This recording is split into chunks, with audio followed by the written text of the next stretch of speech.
Screen आ रही है?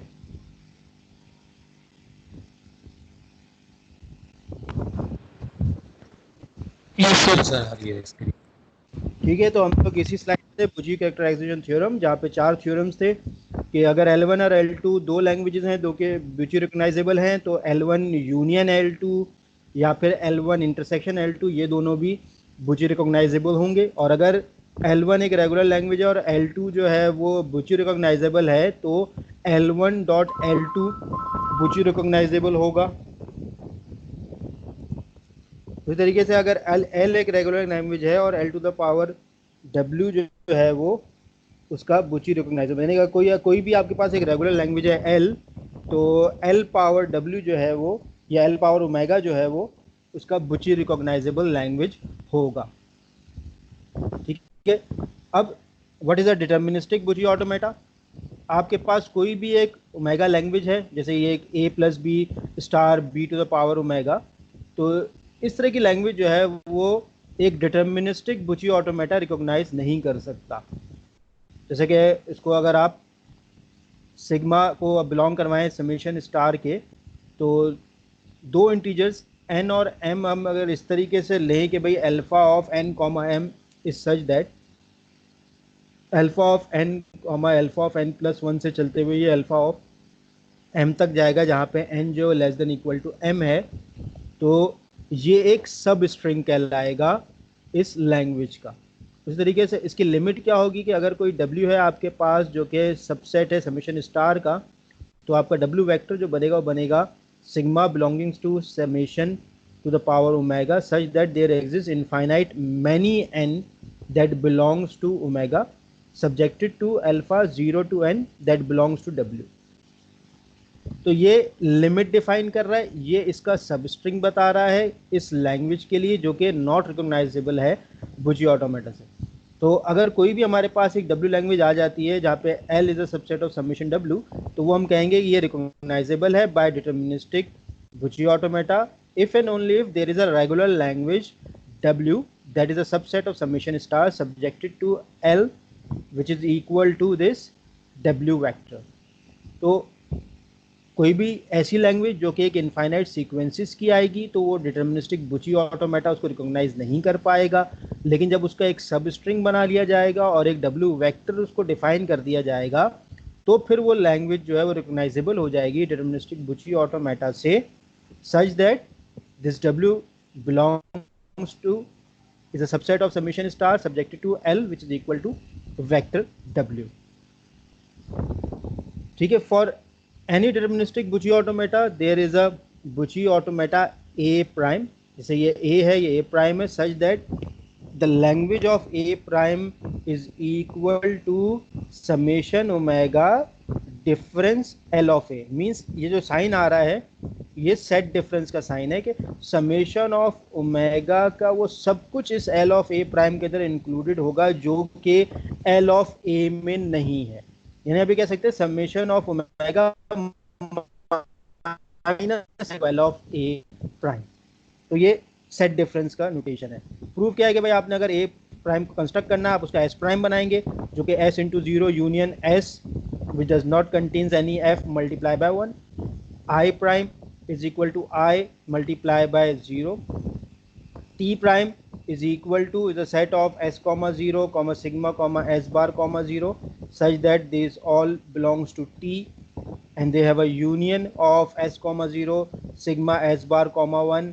such that this S bar belongs to S minus F। यानी यही वही वाली चीज हो गई, everything of S subtracting F from there and then again union S comma 1 sigma S comma 1 such that S prime belongs to S minus F and here F prime will be S minus F multiply by 1। तो इस तरीके से हम एक आपके पास एक बुची automata given हो, आप उसका डिटर्मिनिस्टिक से नॉन डिटर्मिनिस्टिक बुची ऑटोमेटा बना सकते हैं कि एक बुची ऑटोमेटा मशीन A बार जो है वो इस तरीके से बनेगी। अब अभी तक तो हम सिर्फ बेसिक डेफिनेशंस की बात कर रहे हैं, उसके फॉर्मल थ्योरी की बात कर रहे हैं, लेकिन अगर हमने उसको वर्किंग करते हुए देखना है तो कैसे देखेंगे, तो उसके लिए हमारे पास है द रन डैग। ये क्या है कि भाई आपने कहा कि भाई A एक लैंग्वेज है जो कि SITF है, एक नॉन डिटर्मिनिस्टिक बुची ऑटोमेटा की, तो उसका रन डैग जो है वो किसी भी वर्ड पे होगा, वर्ड उसका सिग्मा का, जैसे पहले क्या था, पहले स्ट्रिंग था, स्ट्रिंग ओमेगा, अब ये बात हो रही है वर्ड की, वर्ड सिग्मा होगा जो कि बिलोंग करेगा समेशन ओमेगा के, and it's going to be run through directed acyclic graph where G has a vertices V, E, और उसके अंदर कोई भी एक पाथ जो है वो रन डैग में एक्सेप्टेबल होगा if and only if it visits f infinitely often. अब इसमें f क्या है, f सारे एक्सेप्टेबल आउटपुट स्टेट्स है, तो ऑटोमेटा एक्सेप्ट करेगा आपके वर्ड को if some path is accepting, जब भी कोई पाथ एक्सेप्ट हो रहा होगा तो आपका ऑटोमेटा उसको एक्सेप्ट कर लेगा। अब ये रन कैसे होगा वो इस डायग्राम के थ्रू नजर आएगा। हाँ भाई, स्क्रीन आ रही है क्लियरली या नहीं आ रही है?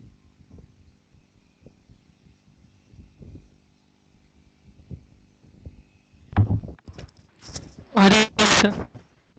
आ रही है सर, आ रही है। इमरान अपना जो है वो रीस्टार्ट कर लो, रीज्वाइन कर लो, तुम्हारे पास आ जाएगा। कभी कभी नेटवर्क का इशू आता है। तो हाउ डज इट वर्क, आपके पास ये एक लैंग्वेज है जो कि इनफाइनाइट सीक्वेंसेस का है, जिसके अंदर सिंपल एक सिंगल ए भी आएगा तो आप इनिशियल स्टेट से फाइनल स्टेट पे पहुंच जाएंगे, या अगर ए बी आएगा तब भी पहुंच जाएंगे, या फिर ए और बी के जितने भी कॉम्बिनेशंस आएंगे आप उससे यहाँ फाइनल स्टेट पे पहुंच सकते हैं। तो ये तो इसकी बात हो गई कि ये एक आपका ऑटोमेटा मशीन है। अब इसका बुची ऑटोमेटा जब रन करेंगे तो हम इसको रन डैक के थ्रू करेंगे, और ये रन डैक है जो कि एक ए साइक्लिक ग्राफ है, यानी वन वे ग्राफ है, एक तरफ चलेगा और उसके v और e, g is equal to V E होता था उसके अंदर, तो ये g is equal to V dot E से ही बना हुआ है। अब ये इस सारे के पॉसिबल कॉम्बिनेशंस को लेके चल रहा है कि आप p पे हैं, 0 means p, 0 means initial state पर है, यहाँ पर a आने से आप p, 1 यानी p का एक स्टेट पे जा सकते हैं, या फिर q, 1 पे भी जा सकते हैं। क्यों? क्योंकि a आएगा तो आप सिंपल p पे भी रह सकते हैं और q पे भी जा सकते हैं। तो ये पहला इसका स्टेट डिफाइन, इसमें सारी चीज़ें एक साथ डिफाइन होंगी। फिर आप p, 1 पे खड़े हुए हैं तो वहाँ पे b आ सकता है, b आने से आप p2 पे जाएंगे, या फिर b आने से आप q2 पे भी जा सकते हैं। यानी अब आपके पास आ रहा है a b आया है आपके पास, तो a b से आप Q2 पे भी जा सकते हैं और P2 पे भी जा सकते हैं, यानी P का सेकेंड स्टेट, Q का सेकेंड स्टेट। इसी तरीके से फिर अगर फिर से A आया तो आप P3 पे भी रह सकते हैं, यानी अब इसका मतलब ये होगा A आप यहीं घूम रहे हैं, इसका मतलब ये होगा कि आप A से यहीं रुके और B से Q पे चले गए, Q2 पे। उस तरीके से A आप A B से P पे रहे और A आने पे थर्ड स्टेप पे आप Q पे पहुंच गए। तो इसी तरीके से पूरा आगे स्ट्रेच हुआ है। अब जैसे ए जो है वो हमें P से R पे भी लेके जा सकता है, तो वही हो रहा है A B A R पे पहुंच गए या R3 आ गया, यानी 3 स्टेट्स को पास करने के बाद आप R पे भी जा सकते हैं, Q पे भी जा सकते हैं, P पे भी जा सकते हैं। जब तक 2 स्टेट है तो हम सिर्फ P और Q पे थे, उसके बाद फिर एक और B आएगा, तो अगर आप P पे ही हैं यानी A यहीं घूम रहे थे तो B आने पे भी आप यहीं रह सकते हैं, P4 हो जाएगा। फिर इसके बाद A आया तो P5 हो जाएगा, फिर इसके बाद A आया तो P6 हो जाएगा, फिर इसके बाद A आया तो P7 हो जाएगा। यानी आप ये देख रहे हैं कि एक इनफाइनाइट सीक्वेंस बनती चली जा रही है,